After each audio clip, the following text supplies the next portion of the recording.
감사하신 하나님 아버지, 우리에게 거룩한 안식일을 주시고 이 시간 모두 한 마음으로 머리 숙여 예배 드릴 수 있는 귀한 시간으로 불러주신 은혜에 감사드립니다. 언제나 우리의 피난처 되시고 힘이 되시는 주님, 모두가 어려운 이 시기에 연약해진 우리의 마음이 오직 주님이 주시는 평안으로 더욱 강건해지기 원하고, 상처 입은 몸과 마음이 오직 주님이 주시는 치유함을 입고 일어나 주님 앞으로 나아가기 원합니다. 우리가 어두운 세상에 참 빛이 되어 우리를 구원하신 예수 그리스도의 이름을 높이는 자들이 되게 하시고, 늘 깨어 있으며 그리스도인의 사명을 바르게 감당할 수 있는 삶을 살도록 인도하여 주시옵소서. 지금 이 시간 목사님을 통하여 말씀하실 때 성령이 함께 하시어 굳건한 믿음을 더하여 주시고, 말씀으로 하나님의 임재를 온전히 경험하는 귀한 시간 되도록 인도하여 주실 것을 간구드리며, 이 모든 말씀 사랑 많으신 우리 주 예수 그리스도 이름으로 기도드립니다. 아멘.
성도 여러분, 안녕하십니까? 안식일이 시작되는 이 시간, 성령님의 임재를 간구드리며 말씀으로 변화를 경험하고 하나님의 은혜를 체험하는 시간 되시기를 바랍니다.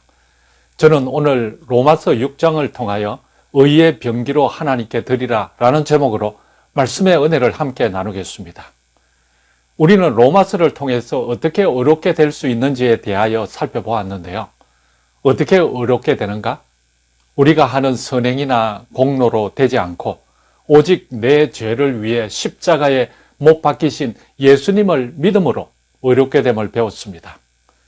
그런데 우리가 믿음으로 의롭게 되었지만 아직도 실제 삶 속에서 부딪히는 문제가 바로 죄에 대한 것입니다. 우리가 분명히 죄 사함 받고 거듭남을 체험했습니다.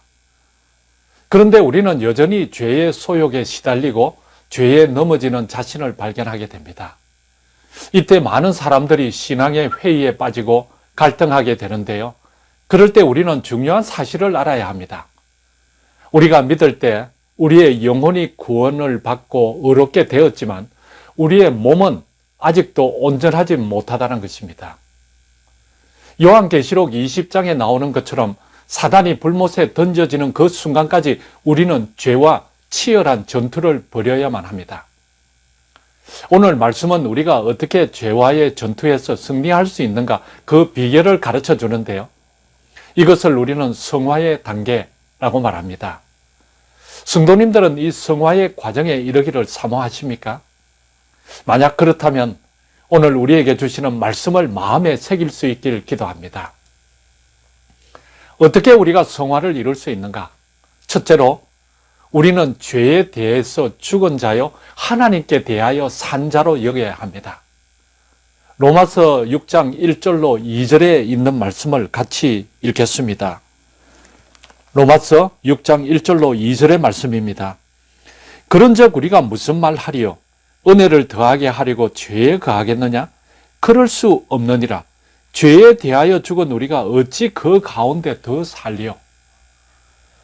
우리가 가끔 인생 간증을 들으면서 과거에 죄가 많았던 사람이 회개하고 변화된 그 드라마틱한 내용을 들으면 참 은혜가 됩니다. 그렇다고 해서 우리가 은혜를 더하려고 죄 가운데 거할 수 있습니까? 바울은 어떻게 말합니까? 그럴 수 없느니라. By no means. 결코 그래서는 안 된다는 것입니다. 왜 그렇습니까? 우리는 이미 죄에 대해서 죽었기 때문에 그렇습니다. 죄에 대해서 죽었다는 것은 죄와 상관없다. 죄와 결별했다. 죄에 대해서 손을 끊었다. 죄와 친하게 지내던 과거에 나는 죽었다는 사망 선고를 의미하는데요. 우리가 예수를 믿고 신자가 되었다는 것은 우리의 옛 자아가 죽었다는 것을 의미합니다. 예수님께서 십자가에 못 박혀 죽으심을 믿을 때 나의 옛사람도 함께 못 박혔습니다. 예수님께서 땅 속에 묻히셨을 때에 나의 죄악된 자아도 함께 땅에 묻혀서 장사된 바 되었습니다. 그래서 갈라디아서 2장 20절에는 이렇게 말씀합니다. 내가 그리스도와 함께 십자가에 못 박혔나니 그런즉 이제는 내가 산 것이 아니요 내 안에 그리스도께서 사신 것이라. 여러분, 이 말씀에는 나는 이제 없습니다. 과거에 나는 죽었습니다. 과거에 나는 예수님과 함께 죽고 예수님과 함께 땅에 묻혔기 때문입니다. 그렇게 믿고 그렇게 생각하라는 것입니다. 그러면 이제 우리는 무엇으로 사는 것입니까? 4절의 말씀을 같이 읽겠습니다. 그러므로 우리가 그의 죽으심과 합하여 침례를 받음으로 그와 함께 장사되었나니 이는 아버지의 영광으로 말미암아 그리스도를 죽은 자 가운데서 살리심과 같이 우리로 또한 새 생명 가운데서 행하게 하려 함이라. 이제 우리는 부활하신 예수님이 주신 새 생명으로 사는 자들이 되었습니다. 이 새 생명은 거룩한 생명이고 그리고 성결한 생명이며 하늘에 속한 생명입니다. 죄를 사랑하고 죄에 끌리고 죄를 즐기고자 하는 죄의 인이 박힌 그런 생명이 아닌 것이지요. 그런 죄의 속성을 십자가에 못 박고 땅 속에 묻어버리고 그리스도와 함께 새롭게 태어난 정말 새로운 생명, 뉴 라이프가 된 것입니다. 그러므로 우리는 예수님의 십자가와 부활을 믿음으로 새로운 창조를 체험한 사람들이 것이죠. 새로운 피조물이 되었습니다. 고린도후서 5장 17절에는 그런즉 누구든지 그리스도 안에 있으면 새로운 피조물이라. 이전 것은 지나갔으니 보라 새 것이 되었도다. 여러분, 정말 우리는 새 것이 되었습니다. 새로운 피조물, 새로운 생명을 호흡하고 사는 전혀 새로운 자들이 되었습니다. 그것을 10절과 11절에는 이렇게 말씀합니다. 그가 죽으시면 죄에 대하여 단번에 죽으시며 그가 살아계시면 하나님께 대하여 살아계심이니 이와 같이 너희도 너희 자신을 죄에 대하여는 죽은 자요 그리스도 예수 안에서 하나님께 대하여는 살아있는 자로 여길지어다. 우리는 이제 하나님께 대해서 산 자가 되었습니다. 하나님께 대해서 산 자란 하나님께 반응하는 자, 하나님을 사랑하는 자, 하나님과 깊이 교제하고 하나님과 친밀한 자를 가르치는 것이지요. 우리가 예수님의 피값으로 구원을 받고 새 생명을 덧입은 자들로서 죄에 대해서는 죽은 자요, 하나님께 대해서는 산 자로 우리 자신을 여겨야 한다고 말씀합니다. 여기서 여긴다는 것은 그렇게 생각한다, 그렇게 간주한다, 그렇게 믿는다, 그렇게 선포한다 라는 그런 뜻입니다. 이는 자신의 정체성을 분명히 하고 적극적으로 내가 이제 이런 사람이 되었다라고 선포하라는 것입니다.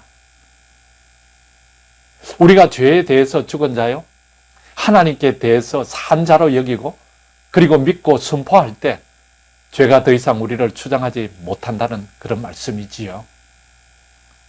사단이 우리를 유혹하지 못할 것입니다. 우리는 수시로 내가 누구인가 분명한 자기 정체성을 선포할 수 있어야만 합니다. 우리가 정체성을 분명히 할 때 죄가 감히 우리를 주관하지 못합니다. 내가 보통 사람이 아니고 주 예수 그리스도의 십자군이라는, 십자군사라는 분명한 정체성이 있을 때 그 사사로운 죄에 빠지지 않게 된다는 말씀이지요. 거룩한 사명을 위해 기꺼이 내 자신을 바치고자 하는 정말 투철한 사명감에 그때 우리는 불타게 될 것입니다. 저는 한국에서 직장 생활을 할 때 예비군 훈련을 구파발역에서 그 북한산 방향으로 가다 보면 노산 훈련장이 나오는데 그곳에서 받았습니다. 그런데 참 신기한 것은 예비 군복만 입으면 사람이 그렇게 달라질 수 없다는 것을 보게 되었습니다. 이 현역 시절에 아무리 특공대였던 사람도 제대 후에 예비 군복 입혀 놓으면 부끄러움도 모르고 군인 정시도 찾아볼 수 없는 그런 사람이 되어버립니다. 아마 자신이 특공대라는 그 정체성을 상실하고 스스로 예비군으로 생각하기 때문에 군기가 빠지는 것이겠지요. 우리가 죄에 대하여 죽은 자요, 그리스도 예수 안에서 하나님께 대하여 산 자로 여기고 믿고 선포함으로 죄의 유혹을 단호하게 물리치고 그리고 분명하게 하나님의 자녀다운 삶을 살 수 있음을, 그리고 그런 정체성을 확실히 가져야 성화의 단계에 이룰 수 있음을 성경은 우리들에게 말씀하는 것이지요. 그리고 둘째로 우리 지체를 의의 병기로 하나님께 드리기를 힘써야 우리는 성화의 과정에 들어갈 수 있습니다. 다 같이 12절, 13절에 있는 말씀을 읽겠습니다. 그러므로 너희는 죄가 너희 죽을 몸을 지배하지 못하게 하여 몸의 사욕에 순종하지 말고 또한 너희 지체를 불의의 무기로 죄에게 내주지 말고 오직 너희 자신을 죽은 자 가운데서 다시 살아난 자같이 하나님께 드리며 너희 지체를 의의 무기로 하나님께 드리라. 우리가 조금이라도 몸의 사욕에 이 죄의 유혹에 순종해 버리면은 죄가 우리 안에 들어와서 우리 몸을 지배하게 됩니다. 그때 우리는 죄의 종이 되고 마는 것이지요. 그러므로 우리는 우리 지체를 불의의 무기로 죄에게 내주지 말아야 한다고 성경은 말씀합니다. 사탄은 우리가 조금이라도 빌미를 주면 금방 내 안에 들어와서 우리를 장악해 버리는 것을 우리는 정말 자주 경험하잖아요. 그러므로 우리는 에베소서 4장 27절의 말씀처럼 마귀에게 틈을 주지 말아야 합니다. 그리고 야고보서 4장 7절처럼 마귀를 대적하여야 하겠습니다. 물론 우리 스스로 마귀와 대적하여 이길 수는 없겠지만 우리가 성령의 능력을 의지한다면 우리가 마귀를 대적하여 이길 수 있게 되는 것이죠.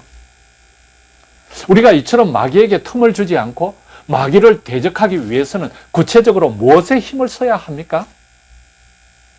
13절의 말씀처럼 오직 우리 자신을 죽은 자 가운데서 다시 살아난 자같이 하나님께 드리며 우리 지체를 의의 무기로 하나님께 드려야 한다고 성경은 말씀합니다. 여기서 드리라 라는 것은 바치는 것입니다. 헌신하는 것을 말합니다. 죄에게 우리를 내주는 것은 우리 몸을 죄에 굴복하는 것이지요. 우리는 결코 그럴 수 없습니다. 우리는 이제 주의 은혜로 의롭게 된 우리의 지체를 적극적으로 하나님께 바쳐야 하겠습니다. 그런데 바울은 주의 제단에 바치는 우리 지체를 가리켜서 의의 무기, 의의 병기라고 했습니다. 왜 무기라는 단어를 썼을까요? 그것은 열정을 적극적으로 주님께 드리라는 의미겠지요. 우리가 한 번밖에 없는 인생을 어디에 드려야 하겠습니까? 저는 최근에 참 많은 장례식에 참여하고 그리고 장례 집례를 하였습니다. 매번 느끼지만 인생이 정말 허무한 것이구나 하는 생각이 들었습니다. 결국은 한 줌의 흙으로 돌아가는 것이 인생인 것이지요. 한 번 가면 다시 오지 않는 인생을 과연 어떻게 살아야 할까 진지하게 생각해보는 그런 시간이 되었습니다. 그리고 이 한 번밖에 없는 우리의 인생을 어디에 드려야 우리가 가치 있는 인생을 살아갈 수 있을까 하는 생각을 하는 시간이 되었습니다. 이 아프리카 선교의 아버지라고 불리는 리빙스톤은 지금으로부터 160년 전에 이 미개한 불모지 아프리카 정글에 들어가서 복음을 전하는데 자신의 인생을 기꺼이 그 아프리카 선교에 드렸을 때 이 검은 대륙 아프리카에 생명의 복음이 증거되는 정말 이 놀랍고 아름다운 역사가 일어나게 되었습니다. 가장 소외되고 어둡던 그 아프리카 대륙에 리빙스톤이라는 한 사람이 복음의 폭탄이 되어 터졌을 때 정말 수많은 영혼들이 구원을 얻게 되었던 것이지요. 우리도 한 번밖에 없는 소중한 인생을 죄에게 내주지 말고 하나님께 의의 무기로 힘써 드려야 성화의 과정에 들어갈 수 있음을 배우게 됩니다. 그리고 세 번째, 우리는 거룩에 이르기를 사모해야 합니다. 16절을 같이 읽겠습니다. 너희 자신을 종으로 내주어 누구에게 순종하든지 그 순종함을 받는 자의 종이 되는 줄 너희가 알지 못하느냐? 혹은 죄의 종으로 사망에 이르고 혹은 순종의 종으로 의에 이르느니라. 우리가 죄의 소욕에 이끌려 죄에게 순종하게 되면 죄의 종이 됩니다. 그리고 그 죄의 종이 된 그 결국은 바로 사망인 것이지요. 죄는 지금도 쾌락이라는 미끼를 이용해서 우리로 하여금 죄를 탐닉하도록 유혹합니다. 그러나 그 결과는 어떻게 됩니까? 쾌락은 잠깐이요. 죄의 종이 되어서 사망에 이른다고 성경은 우리에게 분명하게 말씀합니다. 21절을 보시기 바랍니다. 로마서 6장 21절 너희가 그 때에 무슨 열매를 얻었느냐? 이제는 너희가 그 일을 부끄러워하나니 이는 그 마지막이 사망임이니라. 그리고 23절에서도 죄의 삭선 사망이라고 분명하게 말하고 있습니다.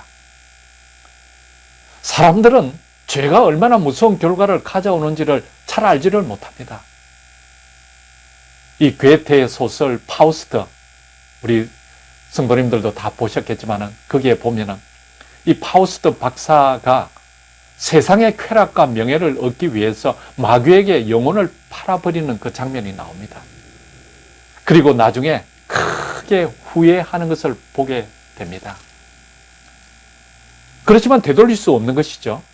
그 잠시 쾌락을 얻은 대가로 영혼을 팔아버렸기 때문에 그는 결국 껍데기가 되어버린 것이죠. 우리도 죄를 짓게 되면 마귀에게 우리의 영혼을 팔고 사망에 이르게 됩니다. 많은 사람들은 그렇게 말하죠. 딱 한 번만 하면서 죄에 굴복합니다. 이번만. 그러나 그 한 번이 쌓여 결국 습관이 되어서 죄의 종이 되고 그 결과 사망에 이르게 되는 것이지요. 그러므로 우리는 분명한 목표를 설정해야 합니다. 19절을 같이 읽겠습니다. 너희 육신이 연약하므로 내가 사람의 예대로 말하노니 전에 너희가 너희 지체를 부정과 불법에 내주어 불법에 이른 것 같이 이제는 너희 지체를 의에게 종으로 내주어 거룩함에 이르라. 사도 바울은 거룩함에 이르라고 권면하고 있습니다. 이는 거룩을 사모하고 성화를 꿈꾸며 살라는 뜻입니다. 이 데살로니가전서 4장 3절에 하나님의 뜻은 이것이니 너희의 거룩함이라고 말씀하였습니다. 하나님은 우리가 거룩한 자들이 되기를 원하신다는 것이지요. 그래서 이스라엘 백성들을 구원하신 후에도 너희는 제사장 나라, 거룩한 백성이라고 하나님께서 분명하게 여러 번 말씀하셨습니다. 이 성경에 거룩이라는 단어가 460번이나 나옵니다. 왜 하나님은 우리에게 그렇게 거룩을 요구하실까요? 하나님의 핵심적인 성품이 거룩이기 때문에 그렇습니다. 하나님은 거룩하시기 때문에 거룩한 곳에 임재하십니다. 그래서 거룩은 하나님을 모셔드리는 초청장이라고 그렇게 말씀하고 있지요. 하나님은 아무데나 임재하시지 않습니다. 아무에게나 당신의 능력과 지혜를 부어주지 않는다는 것이지요. 죄로부터 자신을 지키고 거룩을 추구하는 자, 정말 순결한 자에게 찾아가시고 그에게 놀라운 하늘의 지혜와 능력을 부어주십니다. 여러분, 다니엘과 세 친구들을 보십시오. 그들은 왕의 진미로 자신들을 더럽히지 않고자 결심을 하였습니다. 이 거룩의 목숨을 건 것이죠. 그때 그들은 이방의 왕들도 깜짝 놀랄 정도로 지혜를 들이게 되었습니다. 불무불 속에서도 타지 않고 사자의 입도 다물게 하는 놀라운 능력을 발휘했습니다. 이것이 바로 거룩의 힘입니다. 경건의 능력인 것이죠. 우리 성도들은 그렇지 않지만 요즘은 그리스도인들조차도 거룩과 이 경건에 대해서 별로 관심이 없습니다. 이 거룩과 경건을 말하면 왠지 고리타분하게 느껴지고 사람들에게 별 인기가 없기 때문에 그런 것이지요. 그러나 우리 믿음의 사람들이 추구해야 할 진정한 목표는 이 거룩과 경건으로 성화가 되어야 한다는 것을 우리는 정말 잊지 말아야 하겠습니다. 우리가 거룩하게 될 때 비로소 신의 성품에 참여하고 예수 그리스도와 연합된 삶을 살 수 있습니다. 거룩함으로 내가 예수님 안에, 예수님이 내 안에 거하시는 그런 신비적 연합의 축복을 체험하게 됩니다. 그러나 사랑하는 성도 여러분, 우리가 정말 잊지 말아야 할 것이 있습니다. 그것은 우리 스스로 우리 자신을 거룩하게 할 수 없다는 것입니다. 오직 성령께서 거룩하게 하심을 믿고 우리 마음 가운데 성령을 초청하여야 합니다. 이 데살로니가후서 2장 13절에도 하나님이 처음부터 너희를 택하사 성령의 거룩하게 하심으로 너희가 거룩하게 된다 라고 말씀하셨고요. 그리고 베드로전서 1장 2절에도 곧 하나님 아버지의 미리 아심을 따라 성령이 거룩하게 하심으로 우리가 순종한다고 말씀합니다. 성령께서 거룩하게 하신다는 그런 말씀이지요. 그리고 그 거룩함의 열매는 영생이라고 22절에는 이렇게 말씀합니다. 그러나 이제는 너희가 죄로부터 해방되고 하나님께 종이 되어 거룩함에 이르는 열매를 맺었으니 그 마지막은 무엇이라고요? 영생이라고. 죄의 결과는 사망이고 그리고 거룩의 결과는 영생이라고 말씀합니다. 여러분, 그 차이는 얼마나 날까요? 죄의 결과와 거룩의 결과. 정말 이런 것을 하늘과 땅 차이라고 말하는 것 아니겠습니까? 우리가 거룩을 사모하고 거룩함에 이르고자 몸부림치는 그 내적 투쟁을 우리는 감당할 때, 그때 우리는 거룩으로 한 걸음 더 한 걸음씩 나가게 될 것입니다. 성령을 간절히 구하는 그런 마음의 기도가, 그 간절한 그 열망의 기도가 우리 모두에게 꼭 필요한 것이죠. 그것이 너무나도 필요하고 중요하기 때문에 19절에 이제는 너희 지체를 의에게 종으로 내주어 거룩함에 이르라 라고 말씀하는데, 사실 이것은 공고의 말씀이 아니라 명령의 말씀입니다. 이 시간 우리 마음 깊은 곳 그 속에 간절한 열망이 무엇인가 체크해 볼 수 있는 그러한 시간이 되었으면 참 좋겠습니다. 오늘날 우리가 살고 있는 이 세상은 너무나 죄악의 물결이 넘슬거리기 때문에 거룩에 대한 개념조차 사라져가고 있습니다. 그러나 분명한 사실은 우리가 열매가 무엇인지를 알아야 하는 것입니다. 죄의 열매는 사망이요 거룩의 열매는 영생이니라. 이처럼 분명한 열매의 차이를 알 때 우리는 인생을 함부로 살 수 없습니다. 좀 힘들고 외롭고 치열하다 할지라도 우리는 세상과 구별된 거룩의 길을 가야 하겠습니다. 거룩의 열매는 결코 하루 아침에 맺히지 않습니다.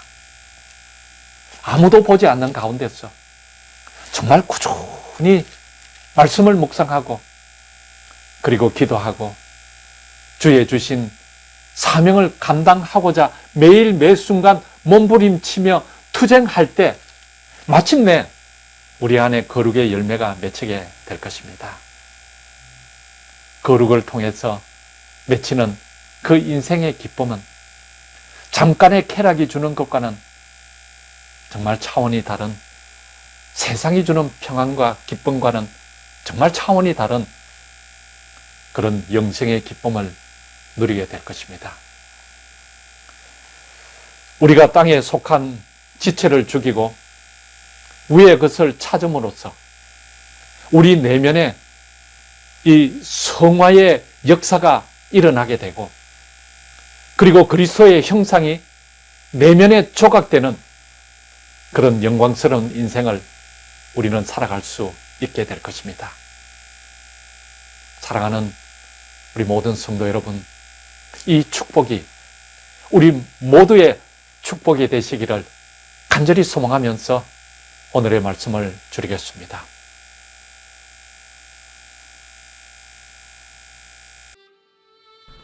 자비로우신 아버지 하나님, 이 거룩한 안식일이 시작되는 이 시간, 주의 임재 앞으로 나와 신령과 진정으로 예배하게 하시니 감사드립니다. 이 시간 우리 마음 가운데도 성화의 과정에 이르기를 사모하는 은혜를 더하셔서 죄에 대하여는 죽은 자요 의에 대하여는 산 자로 믿고 선포하게 하여 주옵소서. 우리의 지체를 의의 병기로 하나님께 드리기를 힘쓰게 도와주시고 거룩에 이르기를 사모하는 자가 되어 날마다 예수를 닮아가는 주의 거룩한 백성되게 인도하여 주옵시기를 우리를 사랑하시되 끝까지 사랑하시는 우리 구주 예수 그리스도 이름으로 간절히 기도하옵나이다. 아멘.